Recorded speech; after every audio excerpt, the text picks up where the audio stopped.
Are you tired, burnt out, looking for a place where you can just kick back and relax? Well, why not come on down to Breezewood, Pennsylvania, the most charming legal loophole in all of Western Appalachia. Yes, we've got McDonald's, Pizza Hut, affordable motel, gas station, gas station, gas station, gas station. Yes, we've even got a gas station. And it's all within walking distance, except you can't really walk, it's illegal. Don't worry about it. But hey, don't take it from me, ask any of the 5.5 million people who visit Breezewood every year. Sure, it helps that Breezewood just so happens to be sitting on one of the only quarter-mile gaps in the U.S. interstate highway system and wouldn't exist if it wasn't exploiting the legal loophole in the Federal Aid Highway Act of 1956 that forces millions of people to drive through this town in the middle of nowhere every single year, but I think people come here for the small town charm. If you're wondering about the loophole thing though, well, I can explain.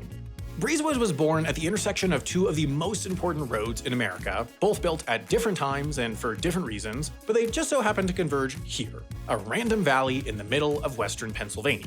Of course, major roads intersect all the time, but those intersections generally look something like this or this. I'm not going to sit here and tell you that these look great. Obviously, they're both an affront to God and would better serve society if they were high-speed train tracks or a Margaritaville, but that's beside the point. As far as highway intersections go, this sort of thing makes sense. You take a ramp or a loop from one highway to another and you're on your way in 30 seconds. That is not the case over here. If you want to go from this major highway to this major highway, you can't just do this. You have to do this, a quarter-mile detour on surface streets through what can only be generously described as the most quintessentially American town in America. Nowhere else on the US interstate system does this kind of thing exist. The whole point of the interstate system was for coastal elites to be able to drive their extremely expensive dog from one coast to the other without ever having to get out of their car and learn what Arkansas is. So why is it like this only here, on a single quarter-mile stretch of interstate in a random part of Pennsylvania? Well, it would seem it's that time again. This highway, I-76, and this highway, I-70, were not designed to fit together. They were built with very different rules, and those different rules eventually resulted in hell. But we should start at the beginning. I-76, or at least this section of I-76, is better known as the Pennsylvania Turnpike, and it was arguably the first modern highway in North America. The turnpike was built to connect the major population centers of the Mid-Atlantic to the rapidly growing industrial Midwest in the 1940s. The Appalachian Mountains made it almost impossible to cross this part of the country by road. It took nearly 9 hours just to get from Harrisburg to Pittsburgh on existing mountain roads, and that was usually enough time for drivers to realize they didn't actually want to go to Pittsburgh. The turnpike was unlike any road that had ever been built. It was a massive, modern, free of big inclines, traffic lights, or intersections, and it cut the time to cross Pennsylvania by road in half. Though they didn't know it at the time, they had just built the first real section of the US interstate system. Funding such a cutting-edge road, though, was tricky. The federal government wasn't in the business of spending taxpayer money on things that would be useful for taxpayers, so the road had to pay for itself. They built some toll booths, said this probably won't inadvertently break the future US interstate system and create a loophole by which the worst town in America is created 25 years from now, and that was that. Fast forward about 25 years. President Eisenhower signs the Federal Aid Highway Act of 1956 and begins creating the largest system of highways in the world. These highways would be bought and paid for by the federal government, up to the same standards as the Pennsylvania Turnpike, but completely free to drive on.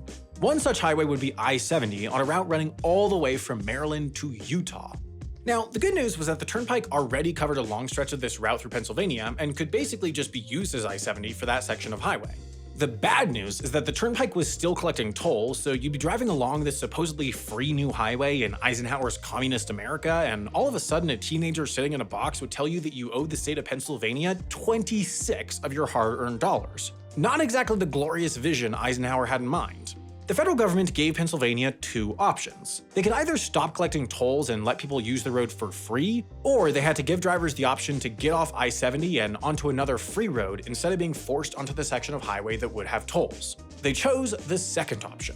In fact, they chose the second option so hard that it created Breezewood. The nearest free road where they could make that off-ramp was right up here, US 30. It's really just a fairly normal 4-lane road, definitely not a modern expressway, but that wasn't technically part of the deal. They extended I-70 all the way up here, dumped the whole thing onto this random road for a quarter mile, and then added another ramp to get back onto the highway. This technically fulfilled the deal. Drivers now had this awesome and legally mandated option of getting off the highway in the middle of nowhere, and it only came at the cost of forcing every single driver to take an extended detour through a congested corporate hellscape. Of course, the only reason Breezewood looks like this is because it's an incredibly rare gap in the US interstate system. It's one of the only places in the entire country where you could build a Pizza Hut that is directly connected to America's backbone, so build them they did. And while I'd love for this video to have a happy ending, Breezewood's days are numbered. The laws have changed since the 50s, and Pennsylvania is already eyeing a direct connection between I-70 and the turnpike that will leave this bounty of gasoline and french fries in the history books. So visit while you can, or I should say, while you're forced off the highway and have no other choice. Now, if you've made it this far in a video about highway infrastructure, I want to talk to you about a piece of infrastructure that is, frankly, much cooler. You see this? This is a bridge for bears. These are being built all over the Rocky Mountains right now in a massive effort to rebuild and restore the grizzly's natural range across America. I think this is awesome because it's such a clear example of how we can fix something we broke. We built roads. Now we're building ways for wildlife to cross them. But projects like this need funding, and we can only do so much alone, and that's why I've joined and partnered with Planet Wild.